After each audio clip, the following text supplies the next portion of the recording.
sur ces labels dont la ville s'en enorgueillit. Donc c'est un dispositif qui est totalement lié à l'action Cœur de Ville, puisque c'est un premier label que nous avions eu il y a 2 ou 3 ans maintenant, dont l'objectif est de redynamiser les centres-villes, de réhabiliter l'habitat ancien et dégradé, de travailler sur tout ce qui est mobilité, accessibilité, voirie, et de mettre en valeur les espaces publics, et de favoriser aussi l'accès aux équipements publics. Donc c'est une structure qui c'était déjà un label donné sur un constat d'échec de ces mises en œuvre-là, c'est-à-dire que la réhabilitation du centre-ville était totalement en déshérence et qu'il y avait un constat d'abandon de notre centre-ville et de cet état, de l'état dans lequel il se trouve, et qu'à partir de ce constat d'abandon, nous avons pu obtenir un label. Alors bien évidemment, après il y a une transformation de ces notions de label par la communication de la ville qui sait le faire comme si c'était une récompense, mais en fait c'est un constat d'échec sur lequel s'appuie cette obtention. Que par rapport à l'urbanisme, effectivement, la ville, on voit comment elle a été livrée aux promoteurs, sauf encore un petit peu le centre-ville, mais ça ne va pas tarder, et comment en quelques années, une quinzaine d'années, toutes les périphéries de la ville, c'est-à-dire de la mer, de la Corniche jusqu'à maintenant le boulevard Verdun-Blanc, on a des boulevards livrés aux promoteurs où à la place d'avoir des espaces qui pourraient être délivrés pour un foncier public ou même des espaces verts, on a une succession de logements qui bouffent tout le foncier disponible pour nos générations futures. Ça, c'est quand même important de le souligner parce que on va lâcher une ville dans quelques années où, à part démolir, il n'y aura plus de foncier et il n'y aura pas d'espace vert. Dans toutes les créations qu'il y a eu ces dernières années, il n'y a pas d'espace vert.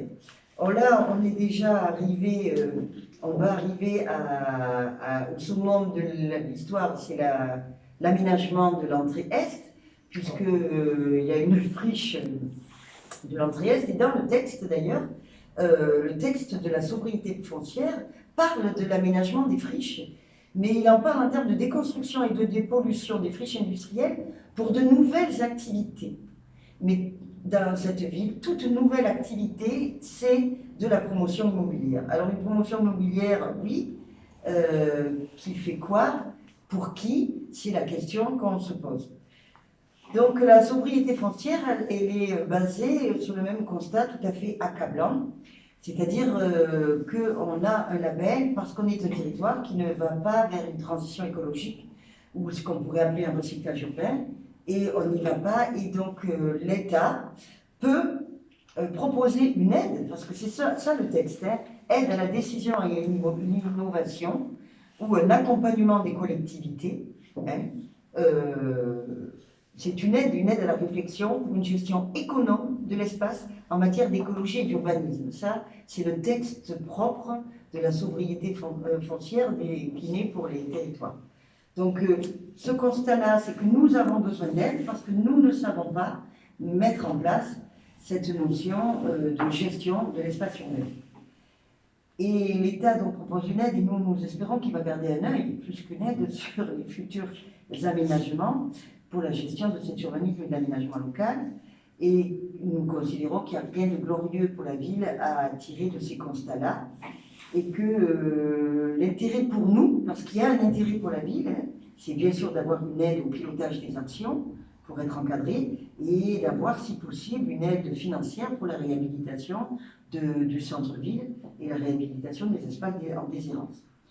Nous ne pouvons que nous interroger sur la notion de sobriété foncière, en plus telle qu'elle est déclinée dans le texte, parce que c'est vrai que ce n'est pas une notion telle que nous l'envisagerions.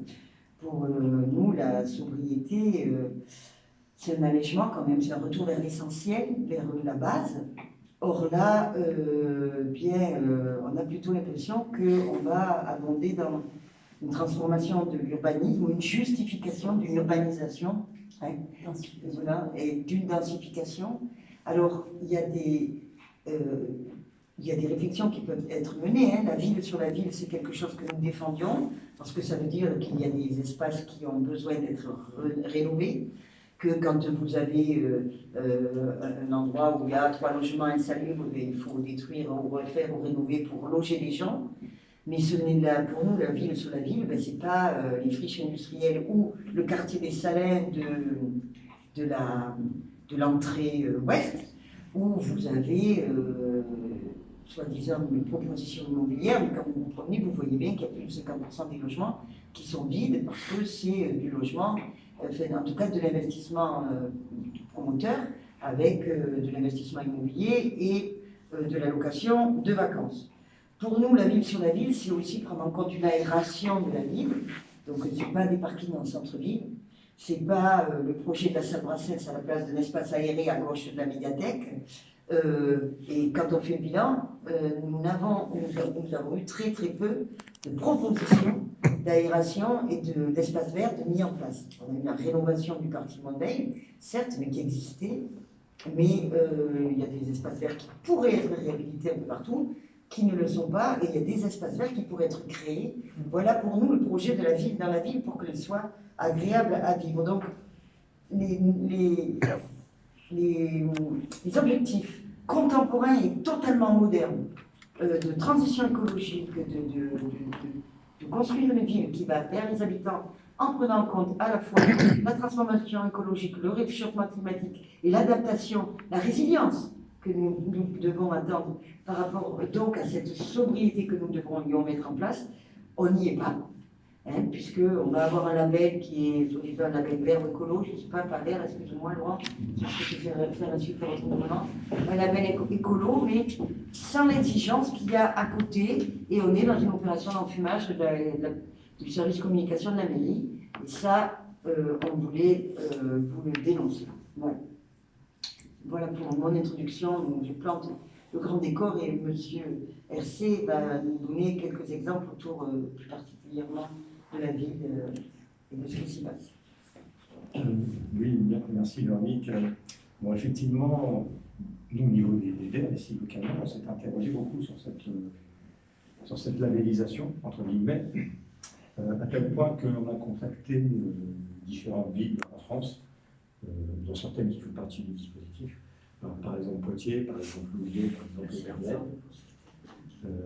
On a engagé une discussion avec eux, on est en train de réfléchir à la création éventuelle d'un collectif autour de cette question sobriété foncière, et notamment ce dispositif territoire pilote de sobriété foncière, parce qu'il nous a semblé, déjà au départ, et suite à cette discussion, que c'était une supercherie. Une supercherie qui est orchestrée en partie par la mairie qui récupère le dispositif, mais qui est d'abord issu du gouvernement. Il faut remonter les racines du dispositif. Ce dispositif vient en fait de la Convention citoyenne. Le gouvernement a donc repris cette idée qui avait été lancée par les citoyens et il a sorti un dispositif qui est absolument vide, dans le sens où il n'impose pas de contraintes. Voilà. C'est un dispositif qui valide tout en quelque part, mais qui n'interdit rien du tout. En tout cas, nous avons eu connaissance des contraintes et des interdictions. Et là-dedans, il a donc nommé 7 villes, issues du programme Cœur de Ville. Nous constatons que sur ces 7 villes, il y a 6 villes qui sont très proches du gouvernement, ce qui est déjà assez suspect. Et il y a une ville qui sort du lot, qui est Poitiers, une ville écologiste, qui peut-être a été mise là pour servir de caution, en quelque sorte. Donc on a contacté Poitiers, on s'est rendu compte que, par exemple, à Poitiers, ce dispositif allait conduire à prendre des mesures très concrètes de réorientation de l'urbanisme. Et en aucun cas, Poitiers n'a péroré en disant nous sommes la ville la plus écolo de France, et ce dispositif vient valider les 20 années précédentes d'urbanisme. Pas du tout.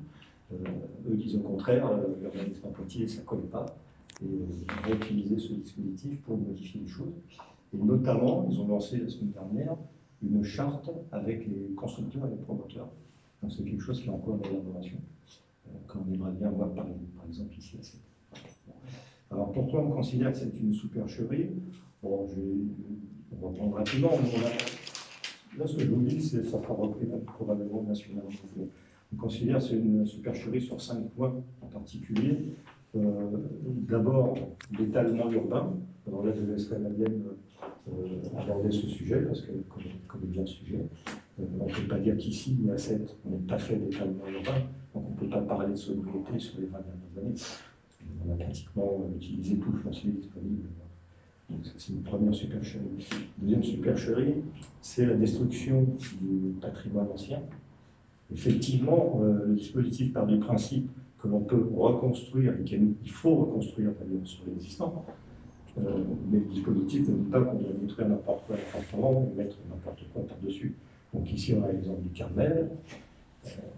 La ville l'a laissé au promoteur parce qu'elle n'a pas voulu planter, parce que c'est paraît-il trop cher. Mais on peut mettre ça en rapport avec l'information de cette semaine qui indiquait que Sète était la 5e ville de France la plus chère au niveau des impôts, donc notamment au niveau des impôts fonciers. On peut se demander pourquoi on a une ville qui prélève énormément d'impôts fonciers et qui n'est pas capable de racheter des monuments historiques pour les mettre au service de la population. Donc ça pose un vrai souci. C'est la deuxième supercherie. La troisième, c'est l'assèchement total des réserves foncières. Madame aussi en parlera un peu. Bon, comme on disait, l'étalement, c'est une chose, mais en plus de ça, utiliser la totalité du foncier disponible pour, en quelque sorte, verrouiller l'avenir de la ville. Il y a nous, un jour, il est fort possible que nous soyons comment procéder. Et voulez-vous qu'on fasse à partir du moment où tous les projets ont été lancés et le foncier a été complètement utilisé? Ça, c'est un gros problème de la supercherie. La quatrième supercherie, c'est ce que l'on voit sur l'entrée, c'est l'architecture concentrationnaire. Le fait de construire sur des friches, ok, ça part d'une bonne intention, c'est une bonne base. Mais là encore, ça ne veut pas dire qu'on va construire n'importe quoi. Donc sur l'entrée S, on a pris connaissance du projet, on a quand même des barres d'immeubles de 7 étages, plus un rez-de-chaussée, qui ne sera pas habité parce que le terrain est pollué. Il y a un alignement de barres d'immeubles de 7 étages qui donnent tous sur l'avenue par des pignons parce qu'il y a un problème aussi de bruit et donc on ne peut pas orienter les fenêtres vers l'avenue. Donc déjà, ça ne va pas être très sympa. Et on a en plus un espèce de bâtiment de tour qui fait 16 étages qui va se trouver là à l'entrée. Donc là aussi, il faudrait créer une notion de sobriété architecturale qui viendrait compléter la sobriété. Et le dernier point, j'en termine, c'est la solidarité foncière. Voilà. Là aussi, il faudrait amener une notion de solidarité foncière, parce qu'il y a quelque chose qui nous inquiète beaucoup, tous, et qui est valable d'ailleurs pour les autres villes qui rentrent dans ce dispositif. Tous ces dispositifs de sobriété foncière, de zéro artificialisation nette, sont tous basés sur une idée de compensation. C'est-à-dire qu'on part du principe que je peux détruire ici ou construire ce que je veux à partir du moment où je vais compenser ailleurs. Bon. Mais malheureusement, je ne vois pas nulle part dans ces dispositifs de notion de solidarité, c'est-à-dire si je suis dans un quartier déjà défavorisé et que je viens construire une sorte de verrue en béton qui ne m'a rien apporté à la population, qui me perd de qualité de vie, évidemment, je peux compenser en allant construire un beau jardin public de l'autre côté de la ville. Qui n'est pas fait, ce qui n'est pas fait. Ouais, peut-être ici, ce ne sera pas fait, mais par exemple, ici, très concrètement, il y a des exemples qui m'interrogent. Là, on a un jardin exotique qui est en réalisation, là-haut sur la corniche. On a la passerelle de la piste cyclable sur la corniche aussi, qui est en réalisation. Donc, qu'est-ce qu'on constate, c'est que c'est toujours le front de mer. C'est toujours le front de mer. Donc, c'est le quartier qui est favorisé d'une façon extraordinaire. Mais derrière, la ville, avec la population la plus démunie, notamment par exemple une auto, pourquoi on n'a pas la même passerelle qui permettrait de développer une auto? Donc là aussi, si c'est pour aller nous construire dans les quartiers comme une auto, des bâtiments dont les gens ne veulent pas, et ensuite dire je vais compenser avec un petit bois, une passerelle de l'autre côté, ça ne peut pas. Il faut qu'il y ait une solidarité foncière. Bon, j'en ai terminé.